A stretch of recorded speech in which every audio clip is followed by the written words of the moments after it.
everybody, this is Perch. This is a viewer mail, but the video is actually not really about the viewer mail. You'll see. But I got this question, and they didn't mean it as a viewer message or a viewer mail or a video. But I'm going to answer it as a video anyway because, well, I mean, I answered it in mail, but I'm also, I think it's a good video topic. So we're going to get into that. So the question that I got was basically, who is it that you talk to in the company? You know people, you know parts of how the business works. Who is it that you talk to? And as a person identified, I predicted things that have happened. No, I'm not saying that to pat myself on the back. But if you've been watching enough videos, you kind of see a common thread in the, not necessarily the predictions, but the news I break and the comments I make. It starts to feel like it comes from a, consistent zone of the company, and not often the same consistent zone you see at places like Bleeding Cool and others, i.e., doesn't usually seem like it comes from creators, feels like it's coming from other parts of these publishers. And that's true.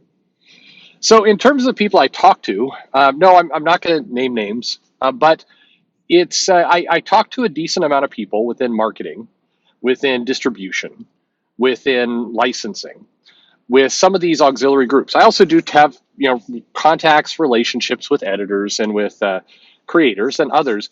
But generally speaking, I don't like to, and by the way, people who are listening to this, who are creators, who feel like it, you can validate this. When I've gone and I've met somebody at a show, I don't pump them for information about the company. I find it unseemly. I just, especially on the creator side. Like I watch a lot of people. They come up to the creator like, "Can you tell me what's Scott Snyder going to do in Batman? You must be in some meetings. You must know." Like if somebody wants to volunteer that information, great. But I don't ask. I also don't ask for advanced comps or any of that kind of stuff. I sometimes get them, and I'm always super appreciative of it. But I want the people I talk to at least believe that I am, I'm talking to them and I'm interested in what they have to say because I'm interested in them. I'm interested in having a conversation. I'm not friends to get a job or to get a free copy of, a comic book. That's where my motivation lies.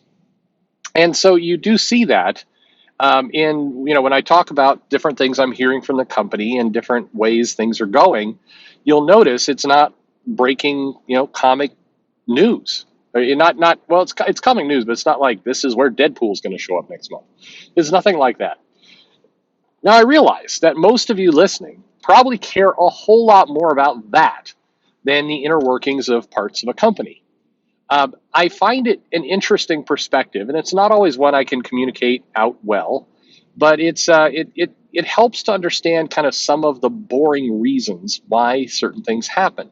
I think it's easy to kind of speculate on, Tom King is angry at this person over here, and so he's creating a character to make fun of him, and the editor's asleep at the wheel, so that's how the character got into the comic, and like that kind of stuff is interesting, and it's juicy, and it's gossip, and certainly people like to hear it, and they're, I don't think anybody's going to turn away from that kind of stuff. But the day-to-day mechanics of comics are often much more, for lack of a better word, dull than any video would have you believe. I notice, and I'm not good at it. It's one reason I could easily get my hits up. Every now and then a video takes off, and I'm like, I have no idea why. But then I look at the what I called it, whatever the description was, and I realize accidentally I made it sound like way more juicy than it actually was. When I did the video like DC numbers are terrifying, I wasn't trying to be over the top. I was trying to be a little tongue in cheek. But what I realized is like it was all I needed to do is like have a little picture of like a Pooh Bear, like wah, on the cover, like reacting to. That it's popular. If you are making videos and you have a channel, that's smart. Do your profiles and do your thumbnails to get attention. I don't care enough to do it bluntly, but you should. You absolutely should. It would be a good idea because it draws attention. If you could make the headline kind of a little spicy and you can use a thumbnail that has you looking surprised or sad or devastated, wherever else, like that's the way to go, man. That I'm not saying that sarcastically. Absolutely, that is the way to go. It's how you get attention, money, clicks. It's the right thing to do. But I don't show my face, so it doesn't work as well for me. But yeah, maybe someday. Um, so you do pick up interesting things though from these background conversations. Like for example, I'll say it this way: there's a person at one of the big two who's currently on a what's called a PIP, which is a performance improvement plan, and they're on that because of they violated a pretty bad law, a pretty bad rule inside the company, and their HR's working through it, and they're probably going to get ushered out of the company. Somebody you all know, and I know this is teasy, baity kind of information, and I hope it can come to light in a different way, so I can break this story because I've been sitting on this story for like a year. It hasn't been quite that long, but it's been a while, and I really want this one to come out because it would pop a bubble of. I'll just put it this way: there's it actually defies a lot of what you hear in other videos, and I'll leave it at that. But it's an interesting one. Trust me, when this comes out, and it will come out. These things have to come out sooner or later. When this comes out, um, you will know. You'll immediately remember this moment in this video. You're like, that was what I was talking about. And you will know why it's frustrating for me not to be able to do a video on this topic, because not only is the story itself interesting, but I could get a lot of mileage out of this story. I'll just put it that way, because it is funny and it cuts so many different ways. Kind of the opposite Ellis, I guess, is the way we put it there. Anyway, but you do hear other things, other more boring things like, hey, some dumbass didn't get the files that they were supposed to get to the office in time, and so the book got missed, and that's why it got bumped 3 weeks, because it got bumped by 1 week, and then it fell out of the publishing schedule, and then it was 3 weeks later because some idiot didn't click on it to attach the files. The kind of stupid stuff that happens at your work from time to time. Every now and then, like somebody forwards the email to the wrong person, or they who knows, they think they're off video on Teams, but they're not, so they're picking their nose or eating something or changing a shirt. I had that happen to me recently, where somebody was changing their shirt, and they clearly believed that they'd clicked video off, but they did not. And so the person's in there like taking their shirt off and then like putting a new shirt on, and it was just embarrassing more than anything. But that's there's like any office, that kind of stuff happens. And a lot of the things that go on in comics that seem really stupid or really frustrating or really dull often have origins in those very boring things. Like you might say to yourself, I can't believe the official DC account is tweeting this crazy shit. Like the Batman account is tweeting about forgiveness of student loans. And you're like, what does this have to do with Batman and the account and like anything? Like what is going on here? And you're when you drill into it and you come to realize, well, like, yeah, they'd given the person, who does this job, they'd given it to like an unpaid intern who on their last day was trying to sneak through whatever crazy shit they was coming to mind. And then the internship ended and this stuff went out and nobody noticed, because nobody at the company is actually reading this stuff, except probably the creators who just find it funny, or maybe they agree, and so they're retweeting it because it's all kind of a big joke. But that's where that's the origin to this stuff. So every now and then, when I do videos, or when somebody says, don't you think there's a big agenda here on some of these topics, what pops into my head are always some of these stories about stupidity that just go on. So you have to balance it between, yeah, there's some malicious actors certainly in all this, and there's some people who do this, and I've never been able, I admit it freely, I've never been able to properly convey why I say it's not a clear-cut agenda in these cases. It's because there's also the dummy factor involved, or the don't care factor involved. I mean, these are all reasons why some of these things happen. I was listening to a video that Zach. What do we want to call him? By the way, it's like half people call him one name, half people call him. I'll say Zach. Anyway, one of the things he said And I noticed a bunch of people disliked it, but it was a true statement, which was like, you know, in a nutshell, I'm definitely paraphrasing. Kathleen Kennedy doesn't know most of these people exist. He's right. Kathleen Kennedy's not sitting in her office going, "How do I screw those people on the internet today?"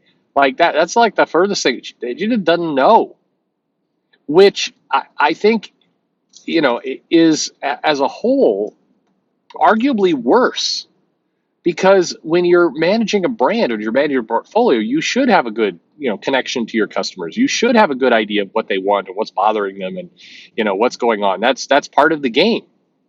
Not every customer, of course. You shouldn't be keeping track of 50,000 different unique points of view, and people who are going to hate your product. You don't need to spend hours of your day on just those people, but you should have a good sense of what your customer base wants.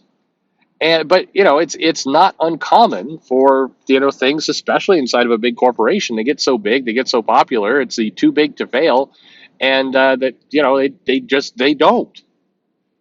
Star Wars does not have test groups where they're going out and they're evaluating if some of the decisions they're making are the right ones. They don't have those. Why don't they have them? Because they don't think they need them. Because it's Star Wars, for God's sake.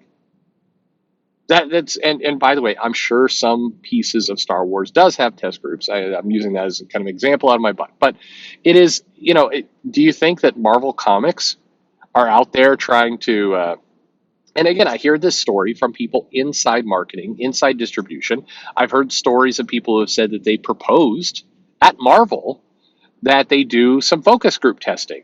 That there was an idea, an initiative that a couple people brought forward, and I think it was a great one, where you get a small pool of people, you put them under NDA, you threaten them with all the lawsuits in the world that if they spill on the NDA, they're going to get effed.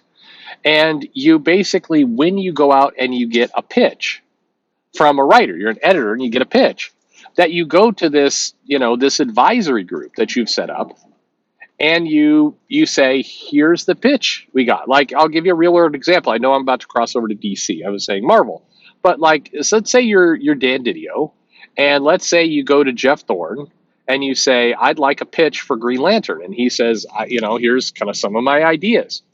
And you take those ideas to a focus group of people that are not your own company people, but people that represent your customers, and you say, what works, what doesn't. And this group at Marvel, so again, I apologize for crossing back over. This group at Marvel basically said, hey, we think we can do this where we can get some feedback loops on some of these ideas very early on in the process at the first script phase. And we don't do it for every comic, of course, but you get some ideas. And then, potentially we save a bunch of money. We get some steering in some direction that could help make for better pitch, make for better ideas. And the idea was shot down. And, who knows why it was shot down. But the reason that was given was, that sounds too expensive. It sounds too costly. People would lie on the NDA. We wouldn't sue them anyway because we don't have the resources to sue them, even if they did break our NDA, which was a fascinating comment in and of itself. But, it's just not worth the time. We don't have the money. And, it's okay. What was the answer that got sent to me in text? It was like, our focus group is our sales, which, my friend thought was hilarious because, most of the people in the company have no idea what the sales are. So, I mean, that's the kind of stuff that goes on. So it's when you hear enough of those stories, and I hear those stories every week, it definitely paints a certain picture of the industry that's different from what you hear. But so the original question, who am I talking to? People like that, people in those groups. And so that's the perspective I get. And that's where I'm able to get some information. I try and share as much of it as I can with you. Like I've said in the past, and I keep my secrets. So if somebody tells me you can't talk about this, I don't. And I've kept my word there, and that's why people keep talking to me. But that's a lot of what goes on. And again, you're not going to have a 100,000, 200,000 million subscriber channel with breaking news like what I've just described. It's not interesting. So I wish I was getting news like that this executive was taking off his pants and running down and wave it. I wish those were the kinds of stories I got that I could say out loud and wasn't promised not to tell people. I wish those were the kinds of things that I had. I wish I had things like, Jim Lee specifically walked into, Josh Williamson's office. He doesn't have one in the company, but okay.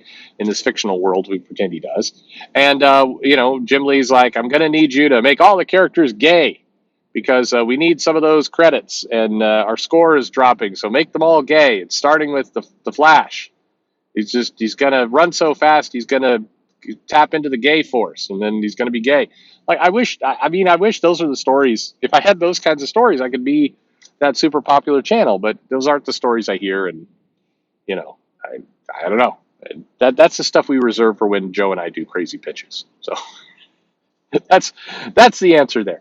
Anyway, I hope that was interesting and thank you for listening.